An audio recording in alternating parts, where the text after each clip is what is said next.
Hi, and welcome to the Now Spinning podcast with me, Phil Aston. And in this week's episode, I'm absolutely delighted to have with me songwriter and vocalist Sam Brown. Now, you may know Sam from her late 80s million-selling hits like Stop or 7 solo albums. However, I know many of my listeners and subscribers will know some of her work from working with Gary Moore, George Harrison, John Lord, Pink Floyd, obviously, and David Gilmour. And Sam has just released her latest album called Number 8. But the journey to this album has been very much a unique one. It's a story about courage, determination, acceptance, and a lot of creative thinking, I would imagine. Because in 2007, Sam, your voice as you knew it took flight and disappeared. You were very busy at that time. You just released a new album. You were on tour with your dad, and you also, I think, in the top 10 with an album with Jules Holland. You were very, very busy. I think moving house and lots of stuff going on. So when this happened, did you think it was just like a temporary thing when your voice went? I wasn't really sure, Phil. I really had no idea. It was very upsetting when it first happened. So all I wanted to do was to get it fixed and to try and find a way through it. And I just haven't, which is, that's how it is. And as you say, acceptance is harmony. Well, it is when you've got an auto-tune program anyway. Yeah, I didn't really think about whether it would last. I think I kind of thought that I maybe needed to give myself some time because, as you say, it was a really busy time. And I was just splitting up with my husband as well, and moving down south from Scotland. So it was a busy time. And so in some ways, I kind of thought it made sense that my voice would just say, no, I'm not doing this anymore. Because the one thing that I did continue to do was work, because I love working and I absolutely adored singing in all of its forms with everyone that I sang with. So for me, it was a massive release when things were difficult. So when I just started to not be able to sing in tune and pitch notes, it was horrible. But I don't think I thought it would last forever. I thought it might be, a question of just taking some time out and having the right advice and seeing the right doctors. But I've seen a lot of doctors now and I've taken a lot of advice and it still hasn't come back. So you did try lots of things to find a solution. Yeah, I really did. I tried. I saw, I think, 3 of the top specialists in this country. I went over to California to see someone over there who was lovely. But all of the laryngologists basically said there isn't anything wrong with your voice, with your vocal cords, because what they do is they look at your vocal cords and they can look at how the muscles are working. Yeah. I thought it was muscular. In retrospect, I think it's probably probably psychological and emotional, and I just still haven't found a way to unblock that. Whether I ever will, I don't know. But there are other things to life, and you have to move forwards. You can't get stuck in a place. So I love teaching uke, but I am so absolutely chuffed to have made this record. It's been a total revelation, and I know it sounds a bit cheesy, but I've rediscovered my creative self, which has just been wonderful. Because during this period, as a build-up to this, obviously when you lost your voice, did you say it must have been such a difficult thing to get yourself around mentally as well as physically, that all of your creativity of writing music and thinking creatively, also kind of your creative muse kind of fell off its horse as well, didn't it? Quite naturally.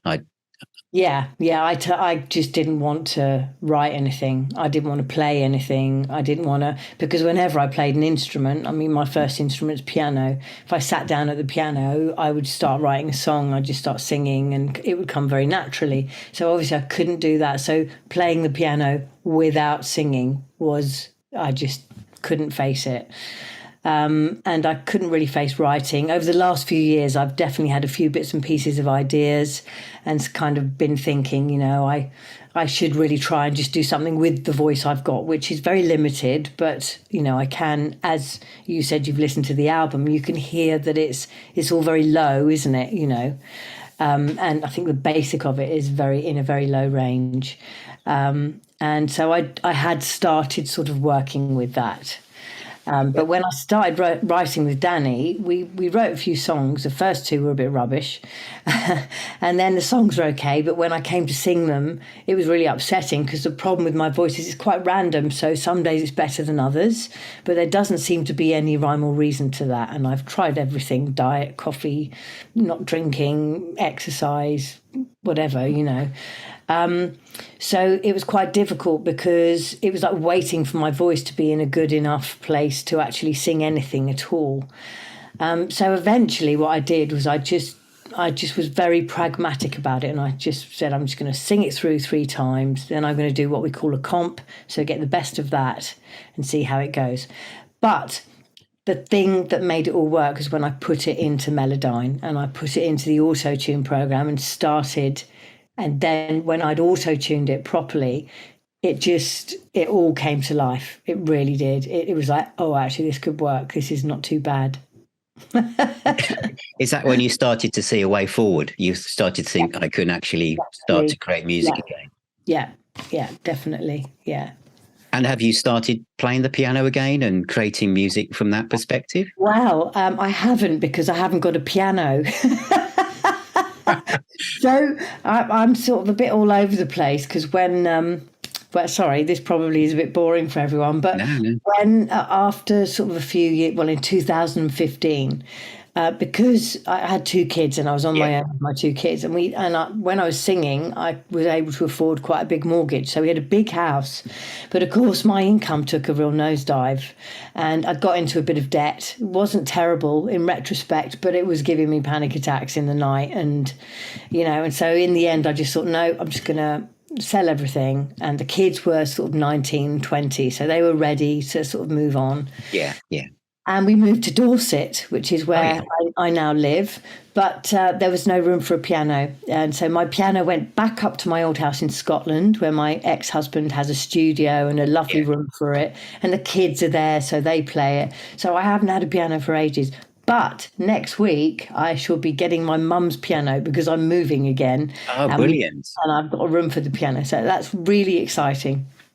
So you can see yourself creating music on a piano again in the future, which is lovely. Yeah, I hope so. Fantastic. Okay, so with the new album, because one thing about, which is very obvious, the way that the album's been put together, and Sue, my wife, mentioned this when we listened to it traveling in the car the other week, is you can hear every word. And there aren't many albums where you can hear literally every word of every line of every chorus and every verse. And I think that is very much a positive thing. And lyrically, all the songs seem connected and very observational. Are they personal observations of how you see modern life, or are some of them like an observation of your own journey to get to this album? I think it's a mixture of both. Lyrics are really important to me. And whilst my brother didn't produce this album, he was involved in it. But working with Pete over the years, he instigated, and I also feel very strongly that lyrics are really important. They're important to me. I'm a big fan of Sia, but I cannot understand a bloody word she's singing. It takes me years to get. The other day I was in the car listening to one of her tracks and I said, I thought she's saying it's agony, but she was going, it's agony. And I was like, what's it? It's agony. I just couldn't work it out. So it's really important to me. I think the lyrics on this album are quite dark, but it's not specifically about my personal journey, but I think if you wanted to have a broad sense of it, it's about having an insurmountable problem and finding a way around it, or finding a way through it, is probably more the thing to say. And I hope that that's a positive message for people, that, it's just, I suppose it's thinking in a different way about how you do things. And that's what it's been for me. It's just been a kind of shift of how I look at things and what I want to say, So the lyrics they are coming from me, but they're not necessarily all about my own personal experience. On the first track, It's Okay, I mean, that feels like it's about your journey back to where you are now. And it's also, it feels like it's about a story of acceptance and kindness towards the situation. Would that be? Yeah, and I think also it's, I mean, the first line, it's okay to be broken, it's okay to be blue. And I think, it is okay. I mean, in this day and age, everybody talks about their feelings and how difficult things are and all that sort of stuff. And I think really I was brought up to just put a blooming smile on your face and get on with it, which I have to say is a very useful tool. And I'm glad I've got that. But I think it's important also to accept that it is all right. It's all right. Life it's not a fairy tale, is it? We've all been brought up with fairy tales, and life is definitely not like that. We all have difficulties, and that's okay because they don't last forever. Yes. Yeah, I think it's a wonderful song. As you say, the lyrics are dark, but they're also very, as I say, positive. And I think a lot of people will see themselves in those lines. The next one, of course, I'm sure, at some point will be a massive viral hit on TikTok or something, which is Doll. And where you're saying just about, being able to put a mask on when you're not feeling absolutely 100%.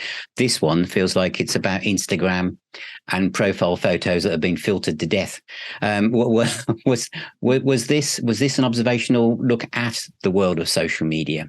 I think it is. It's also coming from the point of view of a mature woman, if you like, which is, because it says, why do I want to look like a doll? Why do you want to look like a doll? Why does anyone want to look like a doll? And why do you want me to look like a doll? And so I think it's about expectations of how we look. I love makeup. I love dressing up. I really enjoy it. And this isn't a judgmental song. I'm not judging anyone, because I think in a lot of ways social media is very positive for young people, because it gives them the opportunity to present themselves to their friends and to the world in the way that they want to be seen. Yes. And so I think that's quite a positive thing. Having said that, I also have to say the thing that is going to make me sound like an old fuddy-duddy, which is you don't need to put stuff into your face to make it a different shape, and you don't need to always be pouting. And, I'm getting jowls as I get older, and that's just natural for someone of my age. So I think it's sort of saying, yes, have a positive image of yourself, but also don't worry if you don't look like a doll. Does that make sense? Yeah, it does make sense. Yeah. The next one, Injured, feels like the way that the album is sequenced. It does seem like to tell a story. This one seems to dip back to It's Okay, and again, is this one's a little bit autobiographical about how your life as well? Is it this one? It's how it felt to me, about the singer's lost her voice rather than the person behind the voice.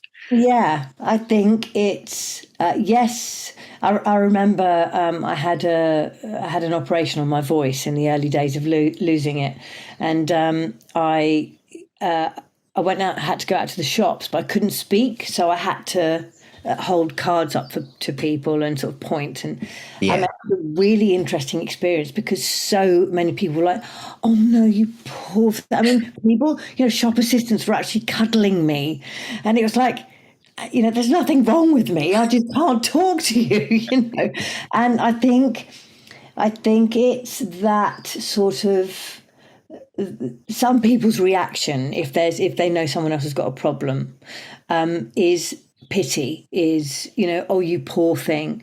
But actually, if you're a person who has a real problem, for instance, if you have a disability, or my daughter has very, very, very severe eczema all over her body, and of course it's very visible, and people react in a pitying way, and it's not really always useful to have that attitude. It's nice that people care, but sometimes you need someone to say, should we go and sit in the corner where it's dark so that no one can see you? It's like it's practical solutions, real solutions for people who have very real problems.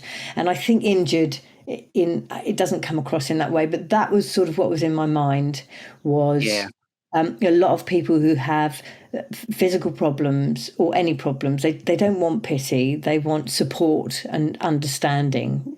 Yeah, I guess you're right, because otherwise they're like constantly reminded that there's something wrong. You may have got up in the morning and you put whatever issue it is behind you. You've accepted it. You're going out into the world, and the first thing you do is bump into someone who goes, "Oh dear, yeah, that must be awful." Well, it's just a viewpoint, really, isn't it? But for me, I think, a lot of people feel the loss of my voice, and I feel the loss of my voice. But life goes on, and there are people with much bigger problems than that. The next one is Another Day. And this, again, they all feel connected. And this kind of felt to me that you were saying that life can just slip by with the mundane busyness of stuff, that just digital noise that's all around us, all our to-do lists, and whether they're real or imagined or whatever. And if we don't pay attention, everything just disappears. It was that. Yeah. Yeah, it's very much that. It's the sort of noise of the modern world, and it makes me sort of think of, I was lucky enough to know George Harrison. Oh, yes. And one of the things that he sort of used to say or kind of, intimate was that, none of us are really that important. We're all just specks of dust. And I think, if you kind of take a long view of the earth with all these little kind of creatures running around on it, doing whatever, it's every day is just another day, isn't it? And it's about that. Yeah, spot on, Phil. Thank you. And Marionette, this is like a breakup song, or someone wanting to get rid of their mobile. I think actually Marionette is probably. It's not my least favourite, because I absolutely love the groove. I love the groove on the chorus. Yeah. But do you know what? I don't really know what it is about. I think it's... Hang on, how does it go? Let me think about it. It's got that lovely little jazz interlude as well. Yeah, that's Danny. I had to give Danny a moment. So I did the album with Danny, and I've known him for a long time, and he's basically a really brilliant pianist. I've written with him since I was about 15. And Marionette, you've got to get on with it. You've got to get on with it. I think it's just sort of, don't let other people pull your strings, and get out there and do what you think is right. Is really the idea, I think. Yeah, fantastic. Now, Not For Anyone, I felt this was quite a sad song about someone who's it felt like they built a wall around their heart to not only protect themselves, but to also stop anyone else getting in ever again. It is it's a very deep song, but it's in the chorus about saying, what you're trying to get close, but I don't want to hurt anyone ever again, but I'm not going to let you get any further closer to me as well. I imagine this will resonate with lots of people as they go through the journey of life. I think. Yeah. Yeah, I think it's about, as I've got older, I think I see that in any relationship, there has to be a commitment, there has to be a commitment to each other. Yeah. And it is specifically about committing yourself to somebody in a loving relationship. Because I don't know about everyone else, but I'm sure lots of people are tempted, but it causes a lot of pain, I think, when there's infidelity, and it's something that I've experienced, and I think I could, as I've got older, I've realised how far that pain goes, just for your own kind of, if you really don't want to be with someone, then you have to not be with them. Mm-hmm. That's the thing. But actually, even flirting with other people, I think it's quite hurtful. And I know if I was out with my boyfriend and he did it, I would be upset and hurt, and I'm sure he would be as well. And it's quite a small thing, but, especially for younger people, I think love figures greatly in their lives, doesn't it? Yes. It's important to them. Well, it is the most important thing when you're younger, isn't it? Yes. And then, I don't know about you, but obviously love is important to me now, but it becomes different as you get older. It becomes, much more practical and day to day. You want to be able to spend, happy time with your partner, don't you, all the time? It's not just this kind of big love thing. Yeah. So yeah, it's about that. It's about, I suppose I'm saying I would never want to hurt anyone again. So I would never even consider, being unfaithful. It's about that. Okay. Shift is the next one.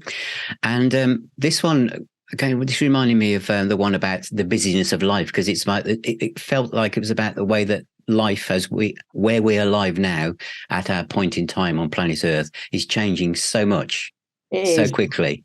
Yeah, no, you're absolutely right. I think with the digital, the onset of the digital world, if you like, it is a massive shift. And I think we've moved so much, so quickly, and in so many ways over the last, say, 30 years. Yeah. I mean, life is so different, isn't it? Mm. And so it's about that. But I think there's another shift coming, which is going towards creativity. And I'm not a big hippie, by the way. I'm quite a skeptical sort of person.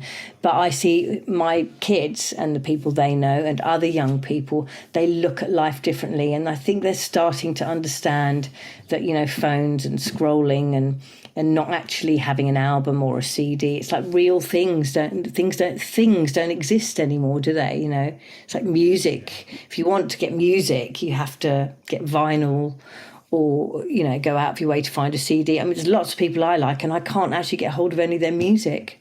I can't actually buy it, Yeah, I totally agree with you. I think we've got everything accessible at our fingertips. We can suddenly be watching the TV and think, who's that person been in? And we'll quickly Google and find out everything and go down a rabbit hole, and we can get anything. But I think the same as my youngest son, he'll stream music, but he'll buy the vinyl album and he'll send off for the signed version, because he wants to connect and almost feel as close as possible to the creative process of the person who created the art. Yeah. And the same way as books didn't disappear when the Kindle arrived, people love the tactile sense, and websites like Etsy, where you can send off for a birthday card that's been designed by someone that's only available from that individual. I think I agree with you. I think we're aware of how fast the wheels are turning, but we almost want to go back to everything being handmade and crafted by an individual.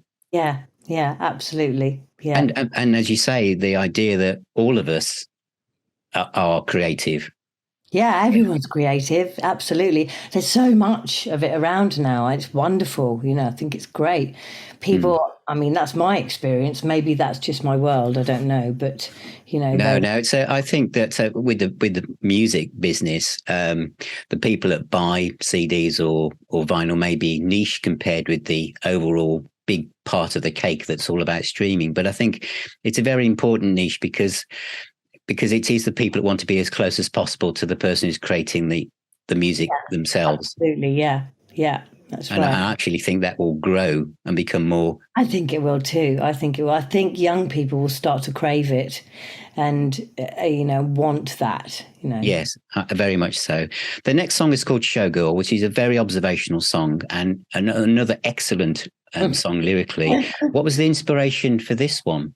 Well, I think this is probably, funnily enough, the most personal song. I think it's, from my point of view, very angry and very dark. I was very depressed when I wrote the lyric, and it's about being, having to be who people want you to be, which, of course, in my younger years when I was promoting and doing television and all that sort of thing, is very much a large part of what you do. I mean, as it happens, I just like meeting people. So it wasn't like I didn't have to put a face on, as it were. But I think it's about, there's a person underneath it. And I think it's quite a common idea that people think you should be like your you're the person that is famous, if you know what I mean. Yes, yes, yeah. So, you know, people think that you owe them something because you're famous. I mean, I haven't particularly experienced that myself, but I've seen it a lot where people will, I've been out with Jules or my dad, I was on stage with Jules once and he was playing the piano and a woman actually got up on the stage and asked for his autograph while he was playing. God. Yeah, and I it's just that sort of thing of not seeing that person as a human being, you know, and not always affording them the normal courtesy that you would anybody else. I mean, it's not just that, I suppose. It's also everybody has so many different sides to their personality, and I think everyone changes according to who they're with, you know. Of course. I mean, you obviously grew up in a showbiz family, really, with, you know, your dad, Joe, and your mom, Vicky, so you were coming up through that and they were already in that world, as you say, of being in the limelight. So did you kind of pick up on that? Did your parents have the same thing where they were expected to, you know, put on a certain face or be a certain way? So. I think, you know, that there's lots of different sides to it, Phil. You know, my dad gets it a lot, certainly did, you know, when I was growing up. Yeah. But equally, you know, when he goes out, he goes, "All right, mate, how's it going? Yeah, all right." So he sort of, that is also who he is. That's also who he is, yeah. Yeah, yeah. No, I think it's just really the song is really just saying that just, you know, people who are well known, then there are other sides to them as well. That's all it is, I think, really. Yeah. Does it? And then because that kind of leads into the next one called Tribe, and it feels like it's its sister or brother. It seems related to about a showgirl who's lost and trying to find someone where you don't have to wear a mask to fit in. That's how I picked it up. Anyway. Yeah, no, I like that. I like your sort of thread through the album. It's lovely. Well, I suppose absolutely you could do that. It was, I think, probably inspired by my kids and young people that I know, where they don't feel like they fit in, especially kids at school. They don't always get to meet like-minded people until, for instance, they get to secondary school, or for most people, probably college, I'd say, where they start to go off into the world that they're going to be going into. But it can be quite isolating, I think, for kids sometimes when if they go to school in the countryside and their family aren't kind of like everybody else's family, that sort of thing. So it's about that. It's just saying that, you know, that your people are out there somewhere. You just got to find the buggers. Yeah. But actually, it isn't just I know what you mean. It isn't just the youngsters, because when I started Now Spinning magazine, it was because I was aware that at my age that I was one of the few people in my peer group who was still buying music, because everyone had either stopped, lost interest, or moved on through the busyness of life and stuff. And so I set it up thinking there must be someone else that still does this. And then I found lots of people around the world who also felt isolated, who didn't know anyone that still bought records or something. So I think there's even something in The Guardian about some bloke who set something up about people sitting in their sheds designing things. I think there's a need for us to feel as if we belong to something. Yeah, a sense of belonging and to share ideas. So, I think I really, really love that song. Now, the next one does stand out as being different in this journey, which is Four on the Floor. This one is just straight aimed. It felt like it was aimed straight at the charts. Is it straight at the disco floor? I sincerely hope so. Just a laugh. I love dancing. I love dance, and it's just it's just about dancing, really.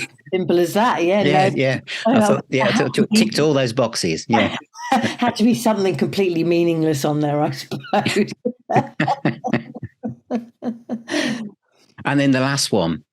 Lyrically, I like this one. I think probably the most, because it sounds like the start to me of a great TV drama full of mystery and angst, and that's how it kind of builds. It's got the music's lovely, but the lyrics are kind of like you wonder what happens next. What was the inspiration behind this one? I suppose it came musically. the inspiration for this one. My brother suggested that I get a keyboard with a vocoder on it, so that yeah. I could sing into the microphone and play the notes. So that's how it sort of works. And I got it, and I got this sort of retro thing with all these really mad kind of sequencer stuff, very sort of 70s, 80s. Yeah. And also at the time, it was sort of during lockdown. So watching, I don't know about, I mean, I'm not a big telly watcher normally, but we did watch a lot of, all the television series, all the weird ones, and they've all got sort of 1980s electronica music and sequence things. And I had this keyboard, and then I came out with that line, boom, boom, boom, boom, boom, boom, boom, boom, boom, boom. So I took it to Danny, and he's like, oh yeah, and it sort of was just inspired by the fantastic music that you get on box sets these days. Yes, that's right. All the episodes and everything, and I just love it. I love all the weird and wacky stuff you get, and then of course you need a story, I think, to go with that.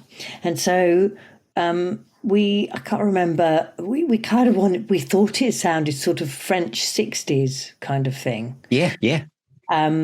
So then there was the idea of the cafe, and then it was like, he's dead or she's dead, and they're kind of visiting their partner, and they're wondering if she can feel them kissing her, while. Yeah. So, it's quite romantic, I think. It is. Yes, it is. Well, yes, it is like a TV drama waiting to be written. Yeah.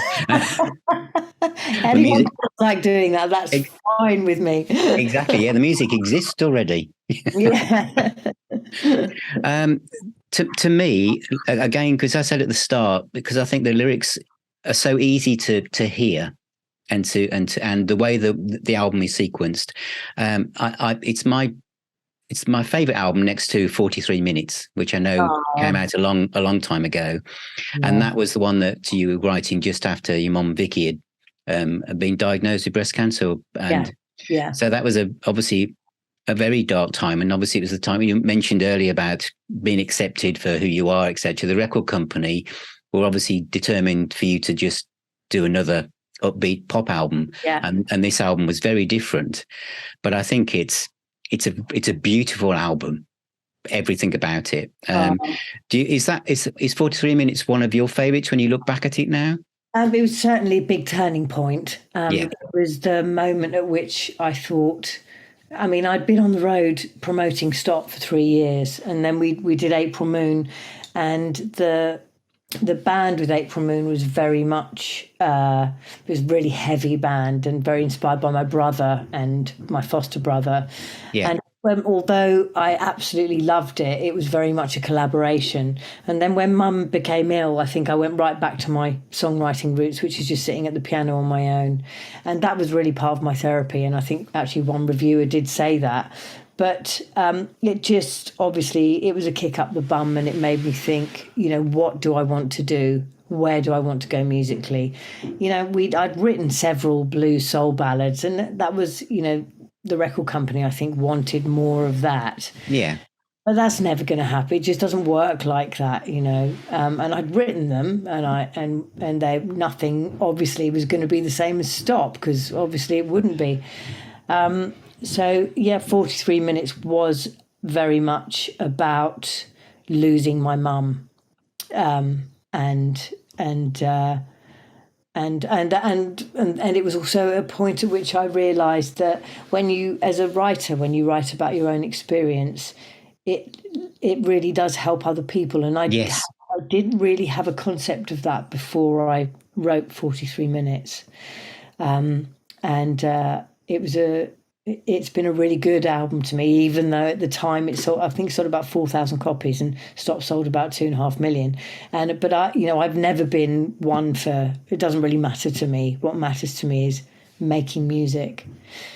I think you're absolutely right, because that music like that does help others as they go through their journey of life. Because we all lose our moms at some point, and I think that the new album will also help many people. Because of the journey, I think the journey is very motivational, and and it is courageous, and it is a story about acceptance, about where you are at the moment, but lyrically, I think it's a wonderful album. I want to go back now to one of my favourite artists, which is John Lord. And I know that the first album you were on was, I imagine your mom instigated this, which was, before I forget, was 1982, because I think you'd be about 18. Yeah. So was that the first time you met John? Was that your mom who probably knew him from? Did you both all live on Henley on Thames or somewhere around there? It was very much like that. Yeah. So a lot of sort of rock stars, if you like, moved out to that area. So Alvin Lee lived in that area. Mick Ralphs from Mock the Hoopla. Yeah. John Lord, Ian Pace, David Gilmour was out there at that time. And they did all get together and have a play. So there would be, gatherings of everyone. Yeah. So I knew John. I started doing backing vocals when I was 12, 13. Wow. I was already singing. And I met John, yes, through my mum. My mum did, I Can See Before I Forget behind you. Yeah. Records, and so my mum did a couple of solos, and then he wanted backing vocals, so I went in and did backing vocals with my mum on that album, and we all got very drunk, and John was a very funny man, and mum and John got on great, and we all very much had the same sense of humour. Wonderful. Yeah, we created these characters because during the session of doing the backing vocals, we all started talking like that, and we were saying, "Oh well, our Beverly wouldn't think that was a very good idea, would she?"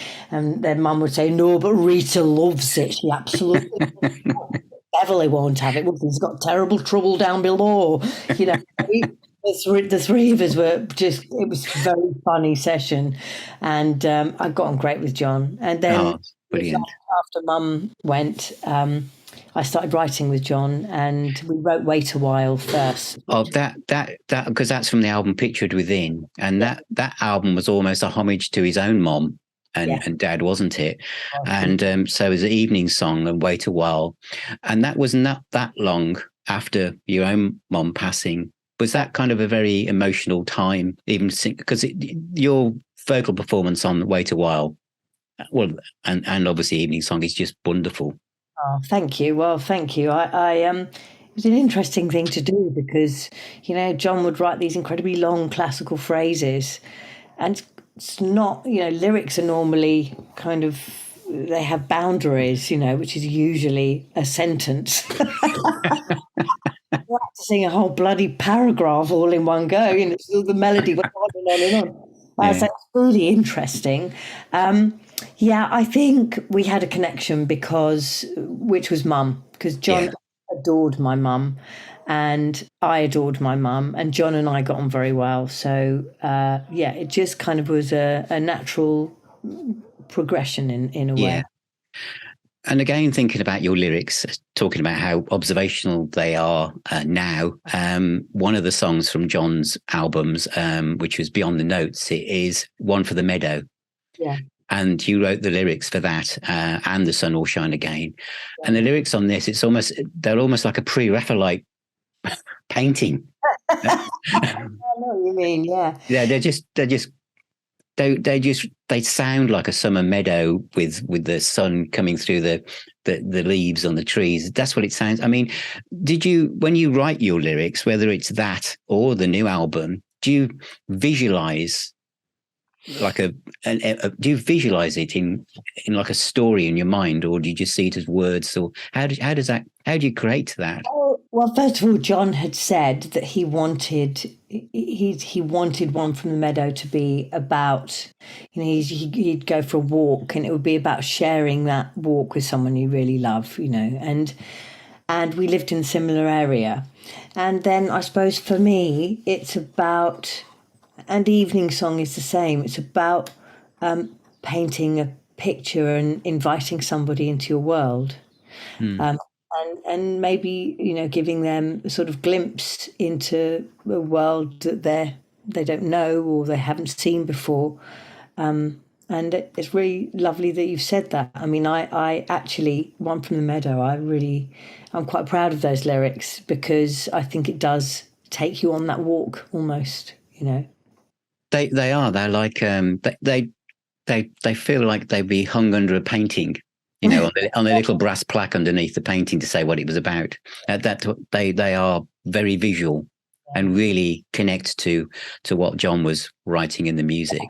Yeah. which you still do with the new album, which is why I think as your lyrics are very, very motivational and visual. And then we go to I want to now go where there's no lyrics at all, but it must have taken great courage to do this. It was when you sang The Great Gig in the Sky with Pink Floyd.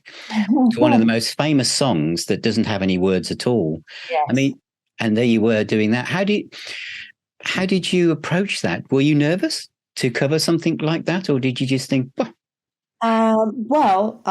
sounds awful, really, but it's a job of work. I was hired as a singer, so it is a job of work. I think Claire Torrey, the original, is absolutely incredible piece of work. It really is, and I think Rick, just the core, everything about it, all of them, Rick, Dave, and Nick. It just creates this atmosphere, which is fantastic, and it builds, so you want the power to build with it.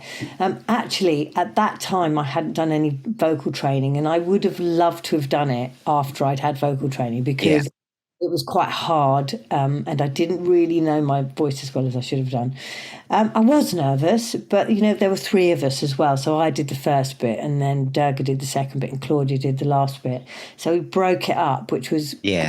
quite nice, because you kind of it's very collaborative, and you're handing it over to the next person, to take it.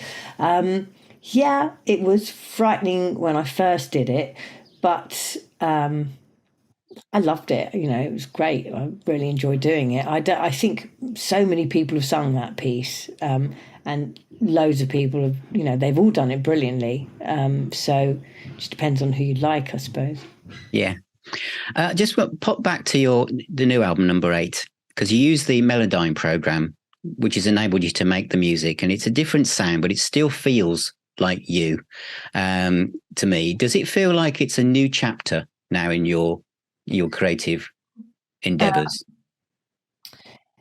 Oh gosh, yes, very much so. Actually, it really does, and I feel very free to go in whatever direction I want to, which is nice, because, making a sort of an electronic album was deliberate, but it's so not connected to anything like I've ever done before. And I wanted that. I didn't want it to be a poor imitation of my past records, which hinge very much around authentic and organic music and singing, So I knew it was going to have to be different, and Danny just did a fantastic job as well, and he sort of got it. It feels like an ending and a beginning, this album. It feels like I've drawn a line underneath my past career, and I've opened up, a path that can go in any direction that I want it to. Because in a way, I think I've read this elsewhere. I personally feel it's a very authentic album. Because in a way, you can create the sound of strings through keyboards. A photographer might use Photoshop to put a sunset over a picture. We all use whatever tools are around us, and in a way, you're just using a tool to kind of help you paint the picture that you can see in your mind's eye. Yeah. So I think it's a very authentic record. I just wonder whether, if hopefully you'll do another one, would you use this? You'd use obviously the same approach, but would you use more organic instruments like piano or guitars or strings? Well, I've got so many ideas. I've got loads of ideas.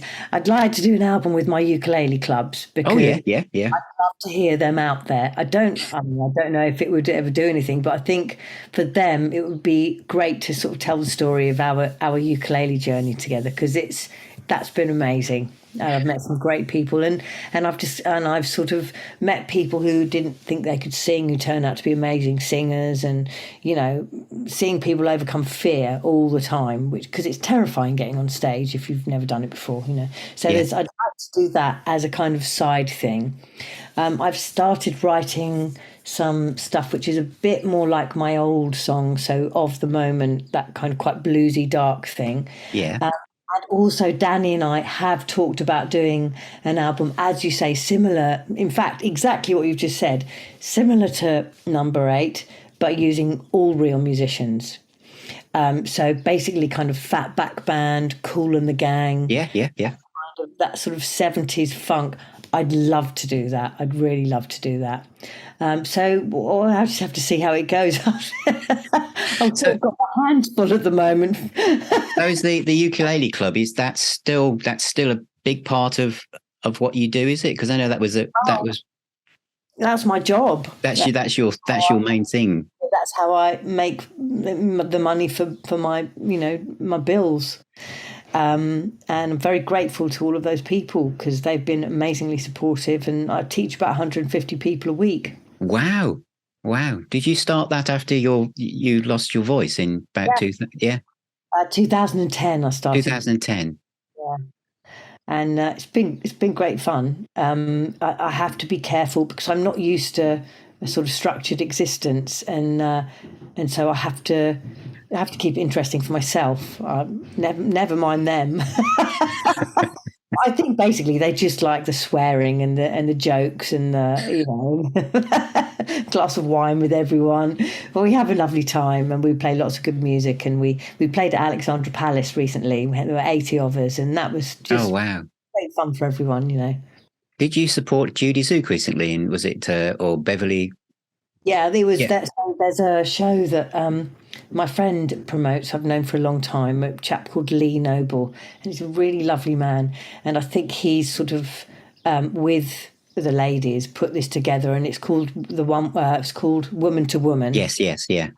Judy Zook, Julia Fordham, Beverly Craven, and Rumour, and they were playing at Alexandra Palace. So yeah.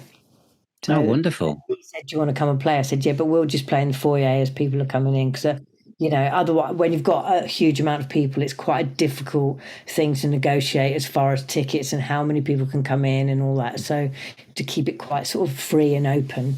And as you said, for a lot of those people, it would be quite nerve-wracking to suddenly find themselves plopped on the front of a big stage as well, wouldn't it? Yeah, although we did play at Cornbury some years ago, and that was good. Yeah. Oh, fantastic. Well, thank you very much, Sam. And just want to show the album Number 8. Where's the best place people can get hold of a copy? You can get it everywhere. You can get it on Amazon. You can get it HMV. Everywhere. You can get it online. It's on Spotify. It's on iTunes. If you want a signed copy, you can go through my website. You'll get it cheaper elsewhere. But I will sign it for you. If you just put a little note on your order, there's a place where you can put it on your order. And my website is misssambrown.com. Okay. Well, thank you very much, Sam. And make sure everybody, I'll put the web address at the bottom of the description on the video and on the website where this podcast will appear as well. But I just want to thank you so much for all of your time and wish you lots of luck for the future. And it's great to talk to you. And I really hope this is a new chapter in your creative endeavours. Well, it's been lovely to talk to you, Phil. Thank you so much. And thank you for listening so thoroughly. I really appreciate it. No, absolutely. You're very, very welcome. Thank you. Thank you so much for tuning in, and a big thank you to my guest, Sam Brown. And please check out the website, nowspinning.co.uk, and subscribe to make sure you don't miss out on any future episode. Thank you very much. Stay safe, and I'll see you again soon.